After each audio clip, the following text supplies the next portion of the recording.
Assalamualaikum warahmatullahi wabarakatuh. Kali ini kita akan membicarakan tentang jilbab Nusantara, antara kerudung panjang atau cadar.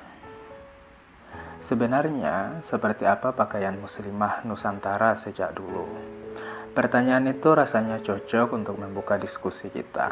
Pasalnya, diskursus seputar pakaian muslimah Nusantara sering mencuat dan tak jarang memancing diskusi panjang yang ujung-ujungnya berakhir dengan truth claim, klaim kebenaran dari sebagian pihak bahwa yang seperti ini loh busana perempuan muslimah Nusantara.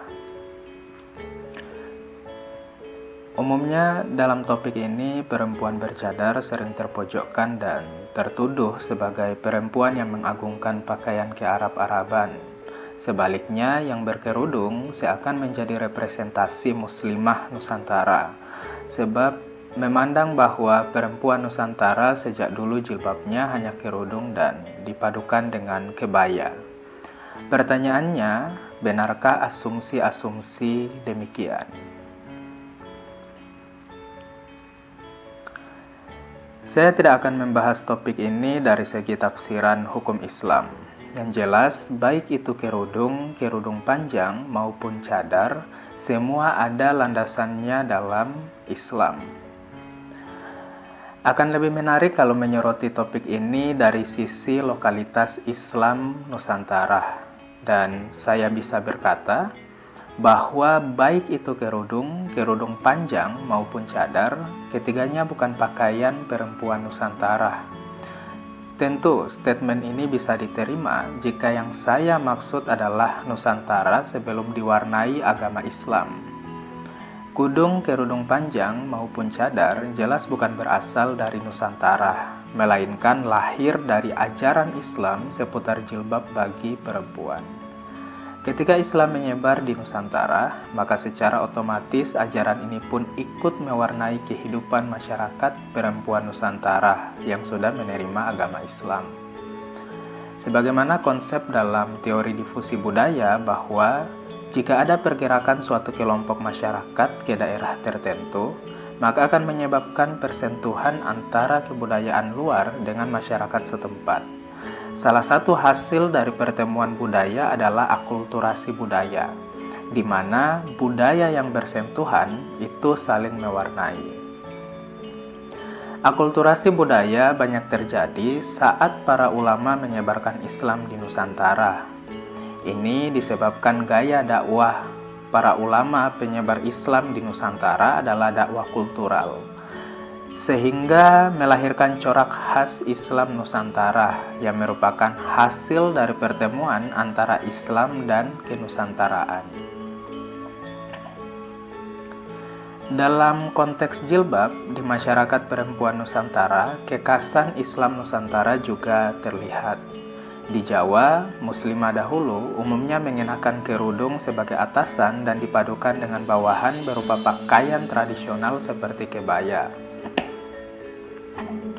Di Madura, sebagaimana dijelaskan Hasanatul Jannah dalam bukunya Ulama Perempuan Madura, bahwa sorong bini, sarung batik tulis asli Madura, dan kerudung panjang menjadi andalan identitas kostum Nyai Madura zaman dahulu.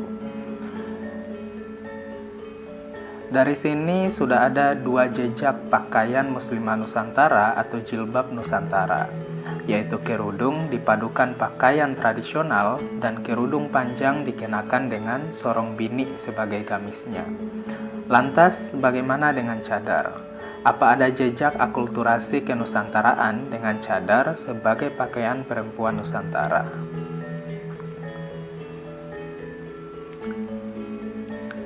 Di Bima terdapat pakaian tradisional untuk perempuan yang disebut rimpu.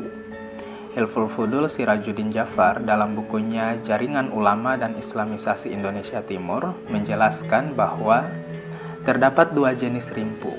Pertama, jenis rimpu colo, yaitu sarung khas atau tembengoli yang dilingkarkan menjadi penutup kepala, tanpa menutup wajah perempuan sebagai tanda bahwa ia telah diperistrikan oleh seorang laki-laki. Kedua, jenis rimpu pida, yaitu busana menutup aurat perempuan sampai menutup wajah kecuali mata. Busana ini menjadi simbol bahwa pemakainya adalah perempuan yang belum diperistrikan oleh seorang laki-laki. Gaya rimpum pida di Bima sama halnya perempuan bercadar yang menutupi wajah, dengan keunikan kenusantaraannya adalah mengenakan bahan berupa sarung khas Bima. Selain itu, di Gorontalo juga diketahui terdapat bele uto sebagai pakaian muslimah Gorontalo dahulu. Bele uto merupakan sarung yang dikenakan untuk menutupi seluruh tubuh perempuan kecuali mata. Jadi, pemakainya layaknya perempuan bercadar yang hanya menampakkan mata. Rimpum pida dan bele uto menjadi dua jejak bahwa terdapat kekhasan Islam Nusantara. Dalam hal ini cadar sebagai pakaian perempuan Nusantara zaman dahulu. Sehingga mengatai muslimah bercadar sebagai sepenuhnya kearab-araban rasanya juga kurang tepat. Dan perlu diingat bahwa representasi Islam Nusantara bukan hanya Islam Jawa, namun juga termasuk lokalitas Islam daerah yang lain di Nusantara, sehingga menekankan kerudung semata sebagai pakaian muslimah Nusantara, sebab busana ini yang umumnya sejak dulu dipakai di Jawa merupakan sebuah kekeliruan.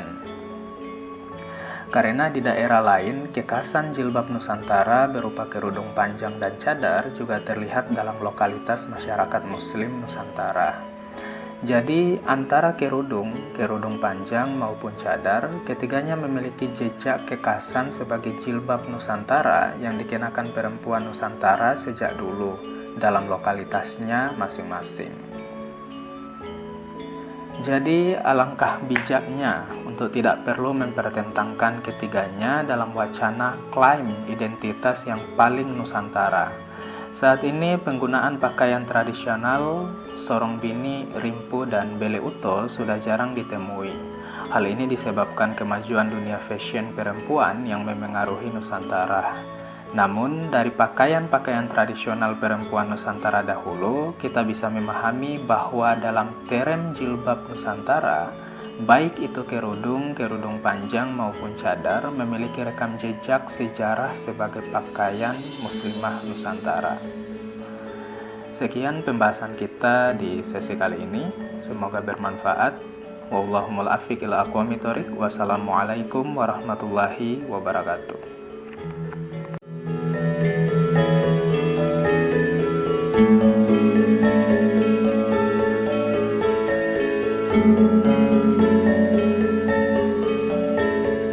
Thank you.